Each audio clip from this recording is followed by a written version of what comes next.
प्यारे बच्चों, आज हम लोग देखेंगे भूगोल पाठ 6 महासागरों का महत्व। जैसा कि महासागरों के बारे में आपको हमने बताया था कि कुल महासागर कितने हैं। कुल महासागर 5 हैं। यहाँ पर देखो दिखाया गया प्रशांत महासागर, अटलांटिक महासागर, हिंद महासागर, दक्षिणी महासागर और आर्कटिक महासागर। तो ये महासागर क्षेत्रफल के आधार पर कितने वर्ग किलोमीटर हैं ये इसमें दर्शाया गया है।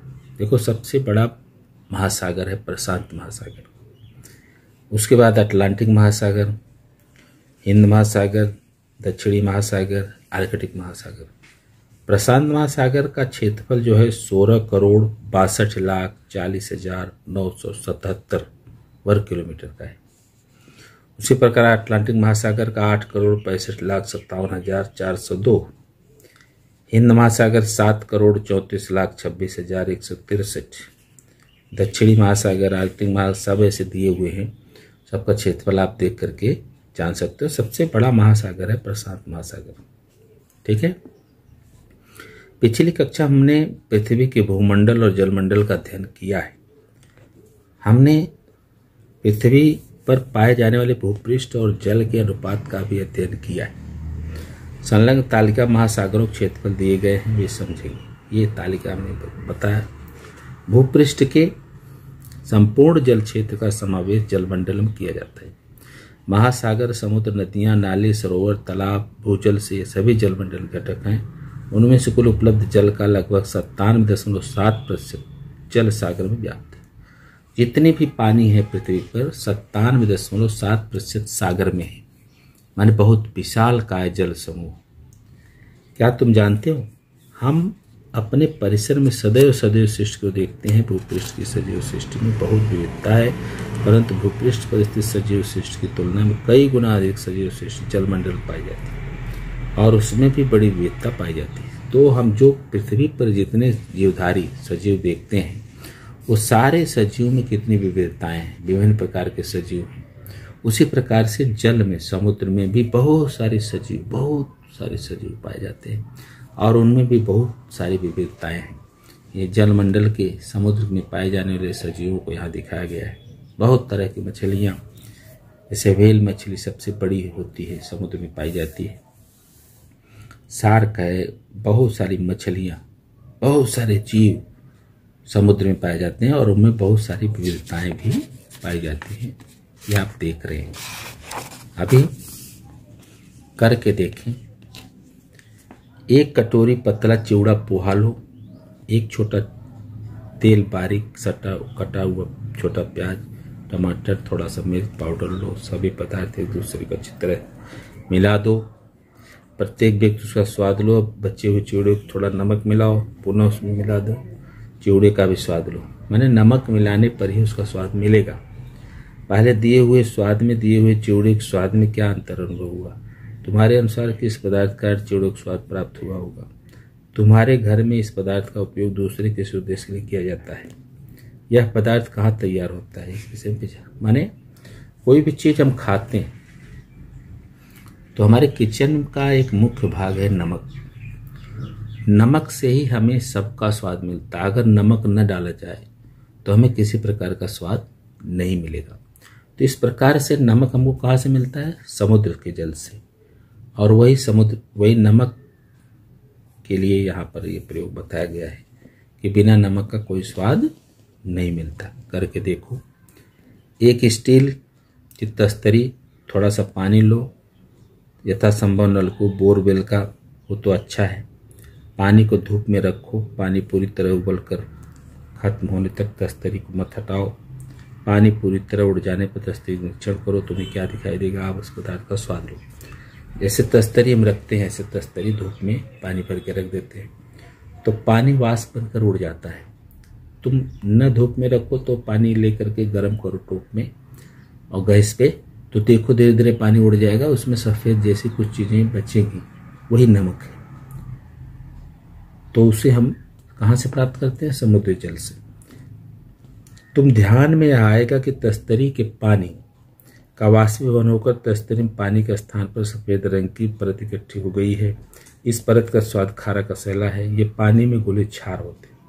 यह तुम्हारे ध्यान में आएगा। हम जिस पेयजल को पानी के रूप में उपयोग में लाते हैं में क्षारों की बड़ी मात्रा कम होती है। महासागर और समुद्र के पानी में क्षार और नमक की मात्रा अधिक होती है। जो पानी में उपयोग में लाते हैं, जैसे गर्भ कुएं का ऐसा, उसमें क्षार की मात्रा कम होती है, नमकीन नहीं होता। लेकिन समुद्र का पानी नमकीन होता है, उसमें नमक की मात्रा ज़्यादा होती है, इसलिए वह पानी स्वाद में खारा होता है। नदियों का पानी बहते हुए अंत में कहाँ जाकर मिलता है? क्या समुद्र ज्वालामुखी फटते रहते हैं? ये सब चीज़ें आगे हम आपको बता रहे हैं। सारी नदियों का पानी जो देखो, ये देखिए यहाँ पर चित्र में दिखाया गया है। समुद्र के अंदर ज्वालामुखी फटते हैं, समुद्र में बहुत सारी आग, लाख, रावा ये सब निकलते हैं और समुद्र के पानी में बिखर जाते हैं। तो इस प्रकार से समुद्र के अंदर भी बहुत उथल पुथल है। और भौगोलिक स्पष्टीकरण, महासागरों में असंख्य जलचर होते हैं। शुभ प्लवकों से लेकर महाकाय व्हेल मछलियों तक के जलचर महासागर में पाए जाते हैं। ये जलचर मृत होने पर उनके मृत अवशेष महासागर में संचित हो जाते हैं। देखो, नदियों में बहुत सारे जलचर होते हैं। नदियाँ अपने साथ पेड़, पहाड़, मिट्टी, धूल, कण, मरे हुए प्राणी, मरे हुए पेड़, गिरे हुए सब बहा करके कहाँ लाती हैं? समुद्र में। और समुद्र की तली में सब संचित हो जाता है। धीरे धीरे उस पर प्रक्रिया होते होते वो खनिज बनते हैं और उसी खनिज से क्षार भी बनते हैं। सभी नदियाँ पर्वतों, पहाड़ों से बहती हुई आकर समुद्रों में, महासागरों में मिल जाती हैं। नदियाँ जल के साथ क्षरित भूमि की कांप मिट्टी बहाव में बहाकर लाए हुए झाड़ झंखाड़ और मृत अवशेष अपने साथ लाकर महासागरों में मिल जाती हैं। उपर्युक्त दोनों प्रकार के में मृत अवशेषों का विघटन होकर उनमें मुक्त होने वाले विभिन्न खनिज क्षार अथवा सागर में जल में मिश्रित हो जाते हैं। ये सारी चीज़ें कहाँ मिल गई? महासागर के जल में। तो ये सारी चीज़ों से धीरे धीरे क्रिया होकर के क्षार का निर्माण होता है, खनिजों का निर्माण होता है। जिस प्रकार भूपृष्ठ पर ज्वालामुखी के विस्फोट होते हैं, उसी तरह महासागर में भी होते हैं। यह ध्यान में रखो। अभी हमने बताया आपको, ज्वालामुखी के कारण अनेक प्रकार के खनिज, राख, क्षार एवं गैस जल में घुल जाती है। इन सभी के कारण समुद्री जल में खनिज द्रव्यों और क्षारों का स्तर बढ़ता है। ठीक है। महासागरों के जल का निरंतर वाष्पीभवन होता रहता है, इससे नमक की मात्रा बढ़ती रहती है। इन सभी कारणों से महासागरों के जल खारा बन जाता है। जल की क्षारता, लवणता प्रत्येक स्थान पर भिन्न भिन्न होती है। समुद्र की क्षारता प्रति 1000 ऐसा लिखा जाता है। जैसे हम प्रतिशत लिखते हैं तो इसको प्रतिशत के बजाय प्रति 1000 लिखा जाता है। अनुपात बताई जाती है। सामान्य महासागरीय जल की क्षारता 35 ग्राम कहो या लीटर कहो प्रति 1000 लीटर। ठीक है। यानी सामान्य महासागरों के जल की क्षारता क्या है? 35 लीटर प्रति 1000 लीटर ऐसे पढ़ेंगे, पाई जाती है। मृत सागर विश्व में सर्वाधिक क्षारयुक्त जलाशय के रूप में जाना जाता है। मृत सागर सबसे खारा है पूरे विश्व में।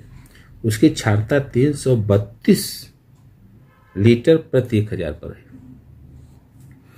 खारे जल में हमें नमक प्राप्त होता है। नमक समुद्र तटीय क्षेत्र से प्राप्त होता है।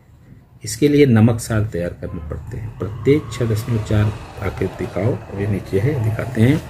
हम सभी के भोजन में नमक का समावेश रहता है। नमक हमें समुद्र से फास्फेट, सल्फेट, असंख्य खनिज प्राप्त होते हैं। हम खनिजों के लिए कुछ सीमा तक महासागरों पर निर्भर हैं। देखिए ये चित्र दिया हुआ है, तो ये चित्र ध्यान से देखिए। ये 6.4 नमक सार बनाए गए। यहाँ पर तरह तरह के, देखो तुम समुद्र के किनारे, कभी इधर भी मुंबई में तुम टहलने जाते हो, इधर मीरा रोड भाईंदर से आगे जाते हो तो नाय गांव, वसई वगैरह में देखो तो खेतों में समुद्री जल रोक करके इस तरह से नमक इकट्ठा किया जाता है। तो उसे हम बोलते हैं नमक सार। नमक सार माने नमक की खेती। समुद्री जल क्यारियों में से छोटी छोटी क्यारियों में भर दिया जाता है और सूर्य की गर्मी से वो पानी भाप बन के उड़ जाता है और नमक वहाँ बच जाता है। फिर इसको हम नमक को इकट्ठा कर लेते हैं, उसको परिष्कृत करके थोड़ा सा क्रिया करके साफ सफाई करके फिर वो नमक बाजार में बिकता है, जिससे हमारे खाने में स्वाद आता है। तो हमको समुद्र कहाँ से मिलता है? नमक और महासागरों से, उसके जल से। अब ये देखिए, ये तमाम तरह के खाने के पदार्थ दिए गए हैं। इसमें से आपको ये बताना है कि कौन सा समुद्र से हमको खाना प्राप्त होता है। ऐसे देखो मछली है, मछली हमको समुद्र से मिलती है। ये देखिए झींगा मछली, ये सब समुद्र से।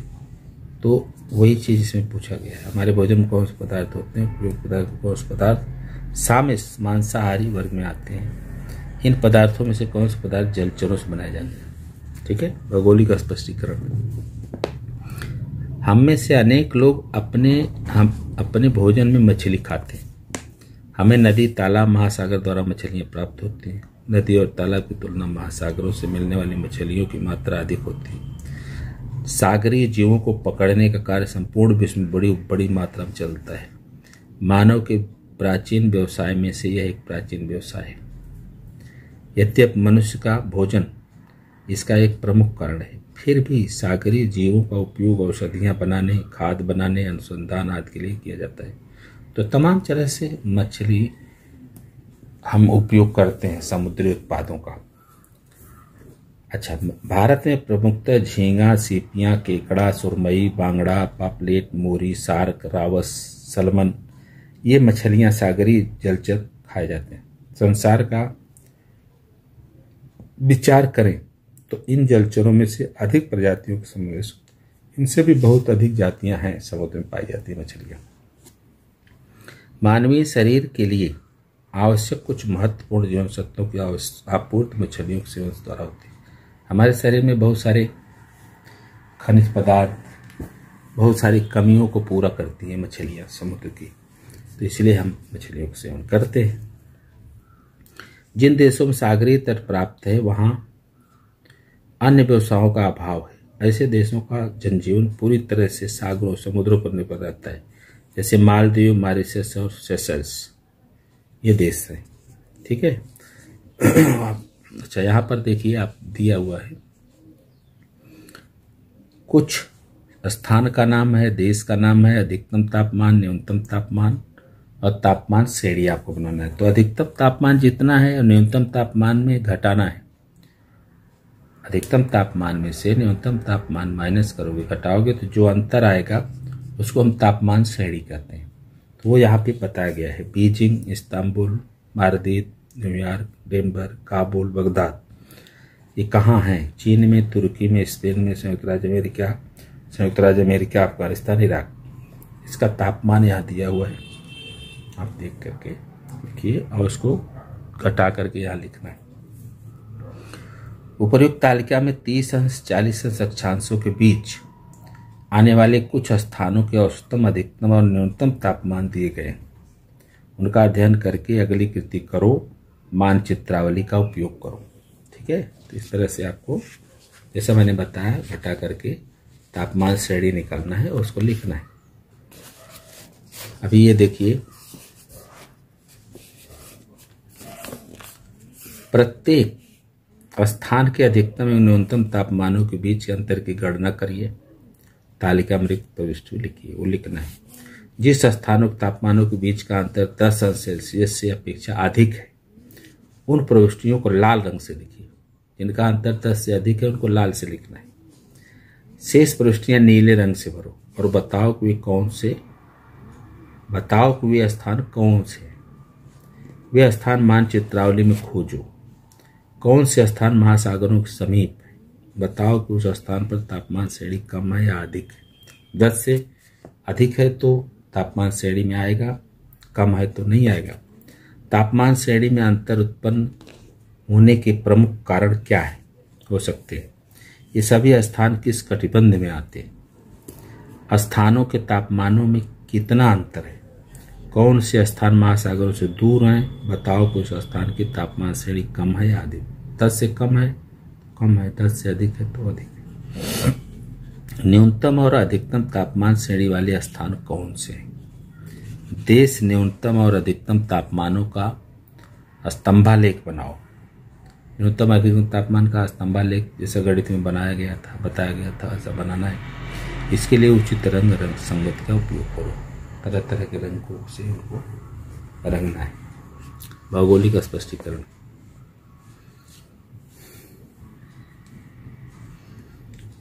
उपर्युक्त कृति के आधार पर तुम्हारे ध्यान में आया होगा कि पृथ्वी पर विभिन्न स्थानों के तापमानों में अंतर पाया जाता है। साथ ही औसत, अधिकतम और न्यूनतम तापमानों में भी अंतर पाया जाता है। यह अंतर तटीय क्षेत्र में सागर समीप कम और समुद्री तट से दूर क्षेत्र में महाद्वीप के अंतर्गत अधिक पाया जाता है। तो यह अंतर सागर के पास जो स्थान है उनमें यह अंतर कम पाया जाता है, लेकिन सागर से दूर जो महाद्वीपीय अंतर्गत प्रदेश है उनमें अंतर अधिक होता है। इसका अर्थ यह होता है कि महासागर, समुद्र और बड़े जलाशयों के समीपवर्ती प्रदेशों में दिन भर के तापमान में बहुत अधिक अंतर पाया नहीं जाता है। सागर में क्या है, सागर के आसपास हमेशा वाष्पीकरण होता रहता है और उस वाष्पीकरण के कारण वायुमंडल का तापमान एक निश्चित बना रहता है, ज़्यादा डिफरेंस नहीं होता। लेकिन सुदूर समुद्र से जो महाद्वीप के अंतर्गत जो प्रांत या जो भूप्रदेश आते हैं वहाँ के तापमानों में दिन भर में बहुत अंतर आ जाता है, क्योंकि वहाँ पर वाष्पीकरण के चांसेस कम हैं और इसलिए अंतर वहाँ पे ज़्यादा होता है और समुद्र के किनारे ज़्यादा अंतर नहीं होता। इसका अर्थ यह होता है महासागर, बड़े जलाशयों और समुद्रवर्ती प्रदेशों में दिन भर के तापमान में बहुत अधिक अंतर नहीं पाया जाता। इसका प्रमुख कारण इन जलाशयों के वाष्पीभवन द्वारा हवा में घुलने वाला वाष्प होता है। हवा में स्थित यह वाष्प जमीन में से निकलने वाली ऊष्मा को सोख लेता है तथा उसका संग्रह करता है। इससे तटीय क्षेत्र में तापमान सम रहता है। सही बात हमने बताया कि तटीय क्षेत्र माने समुद्र के किनारे का तापमान कैसा रहता है, सम रहता है, हमेशा एक निश्चित बना रहता है, क्योंकि वहाँ हमेशा जलवाष्प की कमी नहीं रहती है। हमेशा समुद्र से जलवाष्प निकलती रहती है, जिससे वो वायुमंडल के तापमान को कंट्रोल करती रहती है। विषुवतरेखीय प्रदेश में सूर्य की किरणें लंबवत पड़ती हैं, यह तुमने पढ़ा है। इस कारण क्षेत्र में भूभाग पानी अधिक गर्म होते हैं। इसके विपरीत ध्रुवीय प्रदेशों में भूभाग और पानी ठंडे रहते हैं। भूभाग और पानी के तपने में उत्पन्न होने वाले इस अंतर के कारण पृथ्वी के वायुमंडल की हवा भी आसमान में गर्म होती है। फलतः पृथ्वी पर वायुदाब की पेटियां बनती हैं। इस वायुदाब के अंतर के फलस्वरूप हवाएं बहती हैं, उन्हें ग्रही हवाएं कहते हैं। इन हवाओं के कारण महासागरों के जल की धाराएं उत्पन्न होती हैं। ये धाराएं उष्ण और शीत होती हैं। उष्ण धाराएं सदैव शीत प्रदेश की ओर बहती हैं और शीत धाराएं सदैव उष्ण प्रदेश की ओर बहती हैं। अर्थात ये विषुवत रेखा से ध्रुवीय प्रदेश की ओर और ध्रुवीय प्रदेश से विषुवत रेखा की ओर बहती हैं। परिणामतः पृथ्वी की उष्णता का पुनः वितरण होता है। उस प्रदेशों की ओर आई हुई शीत धाराएं वहां के तटीय क्षेत्र के तापमान को सौम्य बनाती हैं, तो शीत प्रदेशों की ओर आई हुई उष्ण धाराएं वहां के तटीय क्षेत्र के तापमान को उष्ण बनाती हैं। आकृति 5.6 का अध्ययन करते समय हमने यह देखा। अब देखिए यहाँ पर मुख्य बात यह है कि जब समुद्र से वाष्पीभवन निरंतर होता रहता है तो वहाँ की हवा में तापमान की कमी यानी सम बना रहता है। ऐसे विषुवत रेखीय प्रदेश में जहाँ पर सूर्य की किरणें लंबवत पड़ती हैं वहाँ गर्मी बहुत तेज होती है, ऊष्मा ज़्यादा मिलती है, तो वहाँ का पानी तप्त होता है, गर्म होता है, तो वहाँ से गर्म धाराएं समुद्र की बनती है जो कि ध्रुवों की तरह, पृथ्वी के ध्रुवों की तरह ध्रुवीय प्रदेश की ओर बहती हैं और उससे वो वहाँ के तापमान को थोड़ा सा कंट्रोल, और वही क्रिया ध्रुवीय प्रदेशों की तरफ से ठंडी धाराएं बहती हैं जो कि विषुवत रेखीय प्रदेश की तरफ आती हैं और जिससे तापमंडल को थोड़ा कंट्रोल करती है। तो इस प्रकार से शीत धारा, उष्ण धारा, दो प्रकार की धाराएं समुद्र में बहती हैं। शीत धाराएं ध्रुवीय प्रदेशों से विषुवत रेखीय प्रदेशों की तरफ आती हैं और उष्ण धाराएं विषुवत रेखीय प्रदेश से गर्म प्रदेश यानी शीत प्रदेश, ध्रुवीय प्रदेशों की हो जाती है। तो इस प्रकार से तापमान को थोड़ा सा कंट्रोल करते हैं। आगे देखिए, उपर्युक्त दोनों प्रकारों को देखो तो मालूम होता है कि महासागर वैश्विक तापमान के नियंत्रक के रूप में कार्य करते हैं। वैश्विक तापमान को नियंत्रित करते हैं महासागर। कैसे? अपनी धाराओं के द्वारा, उष्ण धाराएं और शीत धाराएं। महासागरों के अति विस्तार के कारण महासागरों के जल का वाष्पीभवन भी विपुल मात्रा में होता है। यह क्रिया निरंतर चलती रहती है। इसी के फलस्वरूप पृथ्वी पर वर्षा होती है। महासागर वर्षा के उद्गम स्थान है। वर्षा का जल नदी नालों द्वारा अंततः महासागर में ही जा मिलता है। अर्थात वर्षा चक्र का प्रारंभ और अंत महासागर में ही होता है। इसे ध्यान में रखो। तो महासागर वर्षा का कारण बनता है। वहां से ही गर्म धाराएं बहती हैं, जिससे वाष्पीभवन होता है। वाष्पीभवन के द्वारा संघनन होता है। संघनन होकर बादल बनते हैं और बादल से फिर वर्षा होती है। और वही पानी, समुद्र से जो पानी ऊपर गया है, वही पानी फिर नीचे आता है वर्षा के रूप में, और उसको हम पाते हैं। तो इस प्रकार से, और संपूर्ण विश्व के तापमान को भी मेंटेन करने में, कंट्रोल करने में महासागरों का बहुत बड़ा हाथ है। क्या तुम जानते हो, समुद्र अथवा महासागरों के समीपवर्ती क्षेत्र की जलवायु सम होती है। अतः इस क्षेत्र में मानवीय जनसंख्या का घनत्व अधिक होता है। जलवायु के साथ साथ समुद्र से प्राप्त होने वाले विभिन्न उत्पादनों और विपुल मात्रा में उपलब्ध होने वाले खाद्यों के कारण तटीय प्रदेश सदैव मनुष्य को आकर्षित करता रहता है। समुद्र का तट जो है सबको आकर्षित करता है, मनमोहक होता है। वहाँ का तापमान अच्छा होता है, रहने लायक होता है। तो इस प्रकार से समुद्री प्रदेशों को हम ज़्यादा तवज्जो देते हैं। अभी देखिए, क्या तुम जानते हो भविष्य में महासागरों के लहरों और ज्वार भाटा का उपयोग बिजली उत्पादन के रूप में किया जा सकता है। ज्वार भाटा, ज्वार समुद्र में उठता है, ऊंची ऊंची लहरें उठती हैं। उन लहरों से हम विद्युत का निर्माण कर सकते हैं। भविष्य में ऐसी प्लानिंग विभिन्न देशों में देखी जा रही है। महासागरीय खारा जल लवण रहित बनाकर उसे पानी योग्य बनाना संभव है। इससे पेयजल का संकट को सीमा तक दूर किया जा सकता है। संयुक्त अरब अमीरात में दुबई महानगर का पेयजल प्रबंधन इसी प्रणाली द्वारा किया जाता है। दुबई में जहाँ पर देखिए खनन से तेल मिलता है, वहाँ जहाँ भी खोदो तेल मिलता है, पानी नहीं मिलता, पानी का अभाव है। इसलिए वहाँ पर समुद्री जल का प्रबंधन करके मशीनों के द्वारा उसका क्षार लवण अलग किया जाता है और उस पानी को पीने लायक बना करके भेजा जाता है। इस प्रकार की योजनाएं और कई देशों में चल रही हैं। सागरीय तट पर दलदल वाले क्षेत्र में, खाड़ी क्षेत्र में क्षारयुक्त मृदा और नम आर्द्र जलवायु होती है। ऐसे स्थानों में गरान के वनों, सुंदरी के वनों वृद्धि होती है। गरान की लकड़ी चिकनी, हल्की और टिकाऊ होती है। गरान की लकड़ियों का उपयोग ईंधन और नाव बनाने के लिए किया जाता है। गरान के वनों के कारण तटीय क्षेत्र को महाकाय लहरों का संरक्षण प्राप्त होता है। महाकाय बड़ी बड़ी लहरें जो आती है, तो गरान के जंगलों में थोड़ा सा रुकावट आती है, लोगों का संरक्षण होता है। ठीक है। साथ ही इन वनों के क्षेत्र में महासागरीय जैव विविधता संरक्षित रहती है। यदि महासागर की सीमा पर हो तो इन वनों को महासागरों के फेफड़े, फुफ्फुस कहा जाता है। माने महासागरों से हमारी रक्षा करती हैं ये गरान के वन। प्राकृतिक मोती किस प्रकार तैयार होता है, कौन सा सागरीय सजीव मोती तैयार करता है, इसकी जानकारी प्राप्त करो। भारत के किस सागरीय प्रदेश में ऐसा जीव पाया जाता है, जानकारी लिखो। सीपी, जो कि प्राकृतिक मोती सीपी की खेती की जाती है, पर्ल ओयस्टर बोलते हैं उसको। आपने पढ़ा होगा, पर्ल ओयस्टर को पाले जाते हैं प्रतिबंधित क्षेत्र बना करके, और उसमें बालू के कण वगैरह उसके शरीर में रोपित किए जाते हैं, जिससे टाइम मोती बनता है। महासागर एवं संसाधन। महासागरों से नमक, मछलियां, शंख, सीपियां जैसे उत्पादन प्राप्त होते हैं। यह हमने इसके पूर्व देखा है। इसके अतिरिक्त सागरीय तल से लौह, सीसा, cobalt, sodium, manganese, chromium, zinc, जस्ता ये खनिज पदार्थ मिलते हैं। खनिज तेल तथा प्राकृतिक गैस भी पाई जाती है। समुद्र से।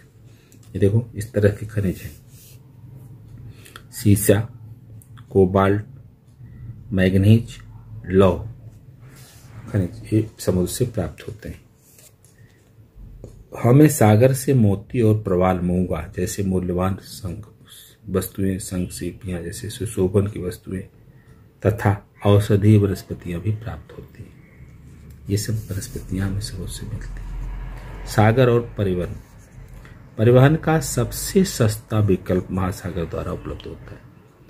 अब देखो महासागर के जल में हम बहुत सारी माल ढुलाई करते हैं जहाजों द्वारा, क्योंकि हमको कोई सड़क नहीं बनाना है, सड़क बनाने का खर्च बच गया।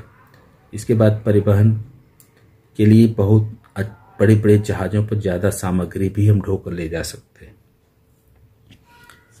जल मार्ग द्वारा जहाज़ों, ट्रालों, बोट, नावों आदि माल वहन किया जाता है।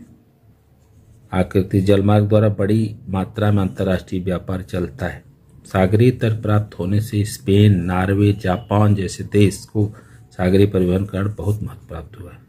ये सब देश जो है स्पेन, नॉर्वे, जापान, इनको बड़ा लंबा समुद्री तट मिला हुआ है, इसलिए व्यापार के लिए बहुत अच्छा उपयोग ये लोग समुद्री मार्ग का करते हैं। ठीक है, हाँ देखिए सागरीय धाराएं जल परिवहन की दृष्टि से महत्वपूर्ण है। जल परिवहन यथासंभव सागरीय धाराओं का अनुसरण करके किया जाता है, क्योंकि इससे जहाज़ों की गति में प्राकृतिक रूप से वृद्धि होती है तथा समय और ईंधन की बचत होती है। तो जल परिवहन भी हम दिशा और दशा के अनुसार मूल्यांकन से करते हैं। जैसे धाराओं के पक्ष में अगर हमारी जहाज़ें जाएंगी तो हमारा ईंधन बचेगा, आराम से हम जल्दी पहुंच सकते हैं। और धाराओं के विपरीत अगर हमारी जहाज़ें जाएंगी माल लेकर के तो हमको बहुत ज़्यादा ईंधन लगेगा और दिक्कत भी खड़ी होगी। तो इस प्रकार से हम धाराओं का भी आकलन करके जल परिवहन करते हैं। जल परिवहन द्वारा माल ढुलाई की क्षमता अन्य परिवहन साधनों की क्षमता की तुलना बहुत अधिक होती है। अतः भारी वस्तुएं जैसे कोयला, कच्चा तेल, कच्चा माल, धातु, खनिज, अनाज आदि माल के परिवहन के लिए जल परिवहन का उपयोग में लाते हैं। तो जल परिवहन का उपयोग हम इस तरह से करते हैं। ज़्यादा माल इससे ढुलाई होता है, बड़े बड़े जहाज़ों पर एकदम फुल माल, बहुत अच्छी लोडिंग होती है।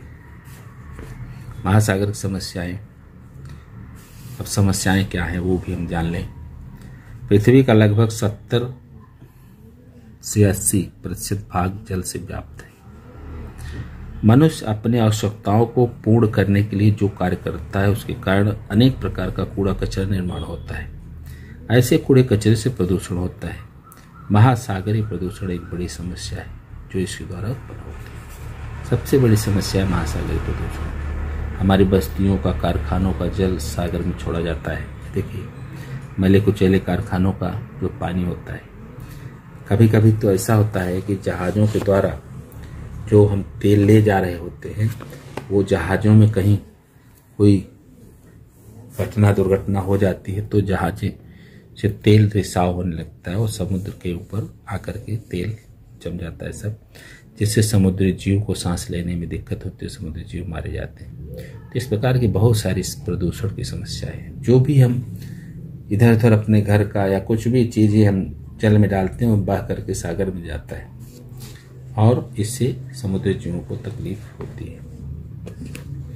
तेल का रिसाव, शहरों में उत्पन्न होने वाला ठोस कूड़ा कचरा महासागरीय जल में छोड़ना, जहाज़ों द्वारा फेंकी जाने वाली सामग्री, मछली पकड़ने अतिवादिता, तटीय क्षेत्र में गरान वनों कटाई, जलीय सुरंगों के विस्फोटों के कारण होने वाला विध्वंस, उद्योग महानगरों द्वारा छोड़ा जाने वाला गंदा जल, सागरीय उत्खनन के परिणाम स्वरूप होने वाला प्रदूषण, इन सभी कारणों से महासागरीय जल का प्रदूषण होता है और तटीय क्षेत्रों में जलचरों के लिए मृत्यु के फंदे बन चुके हैं। कई जलचर नाम शेष बनते जा रहे हैं, कई जलचर तो ऐसे हैं नष्ट होते जा रहे हैं समुद्री प्रदूषण के कारण। उदाहरण नीली, व्हेल, समुद्री कछुआ, डॉल्फिन ऐसे सजीव हैं जो धीरे धीरे विलुप्त होते जा रहे हैं, समुद्र से नष्ट होते जा रहे हैं। इसे सदैव ध्यान में रखें। पृथ्वी का अधिकांश भाग जल द्वारा व्याप्त है तथा यह जल खारा है। इस खारे लवण युक्त जल में स्थित सजीव सृष्टि के लिए मनुष्य के कार्यों और प्रदूषण के कारण खतरा उत्पन्न होगा। ऐसे कार्यों से हमें बचना चाहिए। तो प्रदूषण न हो इसका हमें भरपूर ध्यान देना चाहिए कि हमारा सागर प्रदूषित न हो। कक्षा में देखो तो क्या होगा। कक्षा में समीर सानिया मानचित्र में जलमार्ग दिखाने खेल खेल रहे हैं। दोनों एक दूसरे को विपरीत दिशा में जाएंगे। तो दूसरा पश्चिम जाने वाला, एक पूर्व तो दूसरा पश्चिम जाएगा। मुंबई बंदरगाह से कुछ माल जलमार्ग द्वारा संयुक्त राज्य अमेरिका लंदन के लिए भेजना है। संसार के मानचित्र में इसके लिए कम से कम 2 जलमार्ग पेन से द्वारा दर्शाओ। प्रत्येक मार्ग बीच में किन किन प्रदेशों में कौन कौन बंदरगाह लगते हैं उनका अंकन करो। समीर के मार्ग का स्थित बंदरगाह, सोनिया के मार्ग का स्थित बंदरगाह। दर्शाए गए मार्गों में से कौन सा मार्ग निकट का लगता है, सानिया का अथवा समीर का। समीर के मार्ग और सानिया के मार्ग द्वारा दिखाए कौन कौन से महासागर पार करने पड़ेंगे। पनामा और स्वेज का क्या है, वह किस लिए उपयोग किया जाता है, सानिया ने क्या उपयोग किया है, क्या है। तुम्हें निश्चित किए गए मार्गों के अलावा यह यात्रा किस मार्ग द्वारा की जा सकती है वो खोजो। तो ये सब बातें हैं। एक खेल खेलना है और समुद्री मार्ग बताना है कहाँ से कैसे कैसे माल जाएगा। हम अभी बताते हैं। तुम क्या करोगे। तुम्हें स्वप्न में विभिन्न सागरीय जलचर जैसे व्हेल, सार, कछुआ, सितारा मछली आदि दिखाई दे रहे हैं। तुमसे कह रहे हैं तुम मनुष्य हमें चैन से जीने नहीं देते। तुम अपना अनावश्यक कूड़ा कचरा, विभिन्न रसायन हमारे घरों में फेंक देते हो, जिससे हमारे बच्चे बीमार पड़ते हैं, कुछ तो मर भी जाते हैं। हमारी दुर्दशा का विचार करो और सागरीय प्रदूषण को रोको। बताओ तुम क्या करोगे। तो ये सब चीज़ें बहुत खतरनाक हैं समुद्री जीवों के लिए। हमको प्रदूषण से समुद्र को बचाना अति आवश्यक है। सोचो थोड़ा, मानव ने जलमार्ग की खोज न की होती तो क्या होता। तुम मुंबई महानगर के समीप रहते हो। तुम्हारे गोदाम में 1000 कुंटल चावल है। इस चावल का स्थानीय मंडी की अपेक्षा विदेश में अधिक मूल्य मिलेगा। दक्षिण अफ्रीका का एक व्यापारी इस चावल को अधिक मूल्य देकर खरीदना चाहता है, परंतु उसे यह चावल 4 महीने के भीतर केपटाउन बंदरगाह पर चाहिए। तो बताओ व्यापारी के नाते तुम क्या करोगे। जलमार्ग से उसकी ढुलाई करके वहां तक पहुंचाएंगे। अभी हम जलमार्ग बताते हैं आपको। इसे सदैव ध्यान में रखो। पृथ्वी का भूभाग और जल का अनुपात ध्यान से लेंगे तो जल का अनुपात अधिक है। पृथ्वी को जल ग्रह भी कहते हैं। यदि किसी भी स्वरूप में हो फिर भी सजीव के लिए जल वरदान ही है। मानव को जो ग्रह ज्ञात है उनमें से सजीव सृष्टि केवल पृथ्वी पर पाई जाती है। तो पृथ्वी को एक जल ग्रह कहते हैं क्योंकि जल यहीं पाया जाता है और किसी ग्रह पे नहीं पाया जाता। 60 अंश दक्षिण अक्षांश में अंटार्कटिका महाद्वीप के तटीय जल क्षेत्र को दक्षिण महासागर कहते हैं। 60 अंश दक्षिण अक्षांश से तट की तरफ, ध्रुव की तरफ जाएंगे तो महासागर से प्राप्त होने वाले उत्पादनों के बारे में बताना है। महासागरों को महत्व बताना है, सागरीय समस्याएं बताना है। अभी देखिए ये प्रश्नोत्तर है। प्रश्नोत्तर देख लेते हैं। समूह में विसंगत घटक पहचानो, मानचित्रावली का उपयोग करो। शंख मछलियां केकड़ा जहाज, ये जहाज जो है ये विसंगत है। शंख मछली केकड़ा समुद्री उत्पाद है, जहाज नहीं। अरब सागर, भूमध्य सागर, मृत सागर, कैस्पियन सागर है, ये सब सागर हैं। ये मृत सागर जो है इसकी क्षारता बहुत ज़्यादा है। Sri Lanka, Bharat, Norway, Peru. Sri Lanka, Bharat, Norway देश है, पेरू राजधानी है। दक्षिण अमेरिका, दक्षिण महाभारत महासागर, हिंद महासागर, प्रशांत महासागर, बंगाल खाड़ी, ये सारे महासागर हैं। बड़ी बड़ी जल संरचना है और ये बंगाल खाड़ी छोटी है। प्राकृतिक गैस, नमक, लौह, खनिज। अभी इसमें देखिए, इसमें नमक जो है वो समुद्र के पानी में घुला हुआ है, ठीक है। ये सारे खनिज हैं, समुद्र प्राप्त होते हैं, लेकिन नमक जो है पानी का एक घटक है जो निकालने में मिलता है, क्षारीय होता है। मानव महासागर से किन किन वस्तुओं को प्राप्त करता है। मानव महासागर से किन किन वस्तुओं को प्राप्त करता है, ये देखिए। पेज 36। महासागर में नमक, मछलियां, संग सीपियां उत्पादन होते हैं। ये हमने इसे पूर्व देखा है, ये नहीं लिखना है, इतना मत छोड़ देना। इसके अतिरिक्त सागरीय लौह, सीसा, कोबाल्ट, सोडियम, क्रोमियम, प्राकृतिक गैस पाई जाती है। यहाँ तक लिखना है, ठीक है। नेक्स्ट, जल मार्ग द्वारा परिवहन करना किफायती क्यों है, ये ठीक है। ये देखिए पेज 37। सागरीय धाराएं जल परिवहन की दृष्टि महत्वपूर्ण है, तथा संभव धाराओं का अनुसरण करके किया जाए में जहाजों की गति प्राकृतिक रूप से वृद्धि होती है, समय और ईंधन दोनों बचता है, तो इसलिए किफायती। ये हो गया। अभी देखिए, ये सागर के समीपवर्ती प्रदेश महाद्वीप के अंतर्गत प्रदेश की तुलना में कौन सा अंतर पाया जाता है और क्यों। ये देखिए,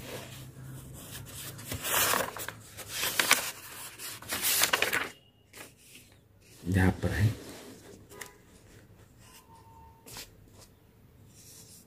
पृथ्वी पर विभिन्न स्थानों के तापमानों में अंतर पाया जाता है, साथ ही औसत, अधिकतम और न्यूनतम तापमानों में भी अंतर पाया जाता है। यह अंतर तटीय सागर के समीप कम और समुद्री दूर से अधिक पाया जाता है। यहाँ से यहाँ तक लिखना है। इसका अर्थ यह होता है कि ये भी स्पष्टीकरण के तौर पर हम लिख सकते हैं यहाँ तक। इसका अर्थ यह होता है महासागर, समुद्र, बड़े बड़े जलाशयों से समीपवर्ती दिन भर तापमान बहुत अंतर पाया नहीं जाता। इसका प्रमुख कारण यह जलाशयों को वाष्पीभवन, उड़ने वाला वाष्प होता है। हवा में स्थित यह वाष्प जमीन में से निकलने वाली उष्णता को सोख लेता है तथा संग्रह करता है। इसे तटीय क्षेत्र तापमान सम रहता है, ठीक है। नेक्स्ट, प्रशांत महासागर का तट किन महाद्वीपों से सटा है। प्रशांत महासागर बड़ा महासागर है, तो इसका सटा उत्तरी अमेरिका, दक्षिणी अमेरिका, एशिया और ऑस्ट्रेलिया महाद्वीप। उत्तरी अमेरिका, दक्षिणी अमेरिका, एशिया महाद्वीप, ऑस्ट्रेलिया महाद्वीप, ये सब महाद्वीपों से सटा हुआ है, ठीक है। तो इस प्रकार से हम ये देख सकते हैं। अभी देखिए, ये देखिए यहाँ पर ये चित्र आप देखिए ध्यान से जरा। तो ये चित्र में ये देखिए, ये प्रशांत महासागर यहाँ है और इधर भी है। ये जब ऐसे हम ऐसे गोल करेंगे तो इधर का भाग दोनों मिल जाएगा, ऐसे गोला। तो इधर उत्तरी अमेरिका प्रशांत महासागर सट्टा है, दक्षिणी अमेरिका सट्टा है। इधर देखोगे तो एशिया महाद्वीप है और ऑस्ट्रेलिया महाद्वीप, ये प्रशांत महासागर। अच्छा, दूसरी बात, हम जलमार्ग के विषय में जो थोड़ा सा बताने वाले हैं, आप देखिए जरा। अभी ये हमारा इंडिया है, यहाँ से कोई चीज़ हमको अमेरिका जाना है, तो अमेरिका जाने के लिए हम यहाँ से भी ऐसे ऐसे जा सकते हैं। और यहाँ से भी देखिए, ये पनामा नहर है, भूमध्य सागर से होती हुई यहाँ से जाती है। तो यहाँ से जाने पर हमारा मार्ग थोड़ा छोटा हो जाता है। अफ्रीका कोई चीज़ जाना है तो यहाँ से ऐसे ऐसे, अगर अफ्रीका में इधर किधर जाना है कोई चीज़, तो हम यहाँ से ऐसे ऐसे स्वेज नहर से इधर से जा सकते हैं और इधर से भी हम जा सकते हैं।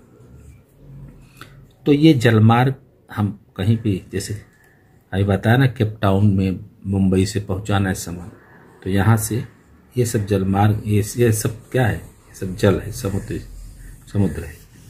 तो इसी से हम माल की ढुलाई करते हैं। तो जलमार्ग माने जल के मार्ग से जाने वाला सामान, वो जलमार्ग है, ठीक है। यहाँ से या कहाँ से, कहीं से भी जाने के लिए जलमार्ग के द्वारा हमको जाना है। तो ये मैप का उपयोग हम करके समझ सकते हैं। इसका प्रश्नोत्तर लिखना है आपको। धन्यवाद।